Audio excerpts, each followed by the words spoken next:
নমস্কার বন্ধুরা, কেমন আছেন সবাই? আশা করছি সবাই এক প্রকার ভালো আছেন। আমার রোজগার চ্যানেলে আপনাদের সবাইকে আমি স্বাগত জানাই। আরও একটি নতুন ভিডিও নিয়ে আপনাদের সামনে আমি আজকে উপস্থিত হয়ে গেলাম। বন্ধুরা, আমি আজকে আপনাদের এমন একটি সেটিংস বা প্রসেস শিখিয়ে দেব, যে সেটিংসটি আপনারা শিখে নিলে আপনাদের মোবাইলের স্টোরেজ কিন্তু আপনারা নিজেরাই খালি করে নিতে পারবেন। স্টোরেজ যদি ভর্তি হয়ে গিয়ে থাকে বা ফুল হয়ে গিয়ে থাকে, তাহলে আপনাদের অনেক প্রবলেম বা সমস্যার সম্মুখীন হতে হয়। যেমন ধরুন, আপনারা কোনো অ্যাপ ইনস্টল করতে পারেন না, বা কোনো ভিডিও রেকর্ডিং করতে পারেন না, কোনো এমপি3 গান ডাউনলোডও করতে পারেন না, কোনো নতুন সিনেমাও ডাউনলোড করতে পারেন না। অনেকের ফোনে কিন্তু স্টোরেজ কম থাকে বন্ধুরা, কারো 64 জিবি থাকে, কারো 128 জিবি থাকে, কারো শুধু আরও কম থাকে। তো এইসব স্টোরেজ কম থাকার কারণে কিন্তু আপনারা সব কিছু মোবাইলে ডাউনলোডও করতে পারেন না আর সেভ করে রাখতে পারেন না।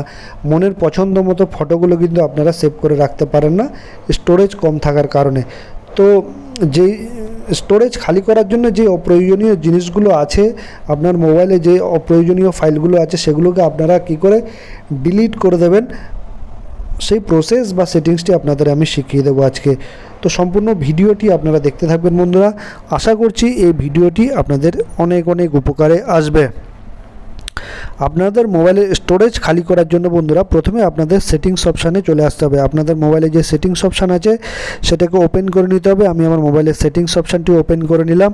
তারপর এই রকম একটা পেজ কিন্তু ওপেন হয়ে আসবে। ঠিক আছে বন্ধুরা, আমার এটা রেডমির মোবাইল বন্ধুরা, তাই এরকম কিন্তু ইন্টারফেস দেখাচ্ছে। আপনার যদি অন্য মডেলের মোবাইল হয়ে থাকে, তাহলে আপনার মোবাইলের মডেল নাম্বারটা আমার কমেন্ট বক্সে লিখে কিন্তু জানাবেন, তাহলে আমি কিন্তু আপনাদের হেল্প করতে পারবো। এই সেটিংস অপশানে দেখুন, অ্যাবাউট ফোন বলে একটা অপশান দেখতে পারবেন। এই অ্যাবাউট ফোনে আপনারা টাচ করে দেবেন বা ক্লিক করে দেবেন। তারপর দেখুন এইখানে অ্যাবাউট ফোনের নিচে ডিভাইস নেম দেখুন, নোট 9 Pro Max, তার নিচে দেখুন স্টোরেজ বলে লেখা আছে, অকুপাইড বলে লেখা আছে দেখুন 62.9 জিবি ডিভাইডেড বাই 64 জিবি। তো 64 জিবির মধ্যে আমার কিন্তু 62.9 জিবি অকুপাই করে আছে, মানে ভর্তি হয়ে আছে, মানে ডেটা, ঠিক আছে, স্টোরেজ ভর্তি হয়ে আছে। তো এটাকে আমি কি করে আরও খালি করব সেটা আপনাদের আমি দেখিয়ে দেবো। এই স্টোরেজে আপনারা টাচ করে দেবেন।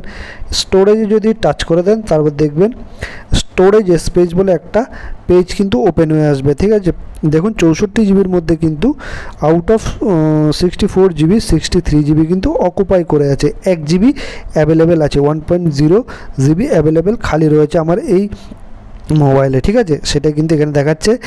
আর যে অ্যাপস বা ডাটা আমার স্পেসটা অকুপাই করে আছে, কোন কোন অ্যাপস কিসে ইমেজে অডিওতে মানে এই অকুপাই করে আছে ডেটাটা, সেগুলো কিন্তু ভাগ করে এখানে দেখা আছে। দেখুন পাশে অ্যাপস অ্যান্ড ডেটাতে দেখুন 32.21 জিবি, ইমেজে আছে 7.25 জিবি, অডিওতে আছে 17.62 MB, ভিডিওতে আছে 2.42 জিবি। এরকম কিন্তু কোন জায়গায় কতটা অকুপাই করে আছে ডেটা সেটা কিন্তু দেখাচ্ছে। আপনারা স্ক্রল ডাউন করতে করতে নিচের দিকে চলে আসবেন, একদম নিচের দিকে চলে আসবে। তারপর দেখবেন একটা ক্লিয়ার ডাটা বলে একটা অপশান দেখতে পারবেন স্টোরেজ সেটিংসের নিচে বন্ধুরা। দেখুন একটা কিন্তু আপনারা ক্লিয়ার বলে একটা অপশান দেখতে পারবেন। এইখানে কিন্তু আপনাদের কি করতে হবে, এই দেখুন এই ক্লিয়ার বলে অপশানটাতে কিন্তু আপনাদের টাচ করে দিতে হবে। এই ক্লিয়ার অপশানে টাচ করে দিলেই কিন্তু আপনার যে অপ্রয়োজনীয় ফাইলগুলো আছে মোবাইলে, সেগুলো কিন্তু ডিলিট হয়ে যাবে। ঠিক আছে বন্ধুরা,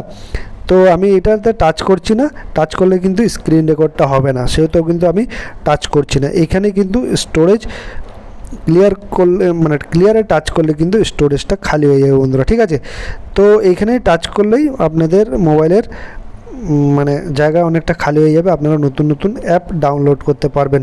আর অ্যাপ স্টোরেজ খালি করে নিলে কী হবে, আপনার মোবাইলটা খুব সুইফটলি চলবে, সুন্দরভাবে চলবে, আর আপনার মোবাইল কিন্তু হ্যাংও করবে না। ঠিক আছে বন্ধুরা, তো আশা করছি বন্ধুরা এই ভিডিওটি আপনাদের অনেক অনেক উপকার এসেছে। যদি ভিডিওটি ভালো লেগে থাকে, লাইক শেয়ার সাবস্ক্রাইব অবশ্যই করে দেবেন বন্ধুরা।